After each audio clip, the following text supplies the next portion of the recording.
પતરા તપતા હતા, ગાયોને તાપ લાગતો હતો, એના માટે સારો વિચાર, ખાલી હનુમાન ધામમાં આવીને આંટો મારીને જવું એવું નહીં, એમણે બધું સર્વે કર્યું. પહેલાં તો આ ભાઈને તાળીથી વધાવો, 1 મિનિટ તાળી બંધ ન થાય. અને આ મેહુલભાઈ રામાણીને હું અહીંયા બોલાવીશ કે અહીંયા કને આવો. મેહુલભાઈ રામાણી મારો અવાજ સાંભળતા હોય તો આવો અહીંયા, મુંદ્રાવાળા ભાઈ. આ મેહુલભાઈ રામાણીને વધાવો, આના વિચારોને વધાવો. સાહેબ 11 વર્ષમાં જે કામ નહોતું કર્યું એ વ્યક્તિએ 1 દિવસમાં કામ કરીને બતાવ્યું.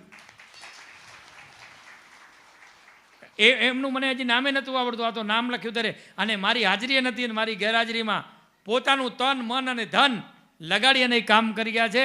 આપણી ગૌશાળામાં એક સારામાં સારી ટેકનોલોજી આ આપણા મેહુલભાઈ રામાણી મુંદ્રાવાળાએ ગૌશાળામાં ફુવારા લગાડ્યા છે કે પતરા તપે નહીં, ગાયોને ઠંડક રહે ઉનાળામાં. એટલા માટે તો વધાવો આવે વ્યક્તિની તાળીઓ. એનો 1 પણ રૂપિયો, 1 પણ ખર્ચ આપણે હનુમાન ધામે નથી લીધો. એણે એમ કહ્યું કે બાપુ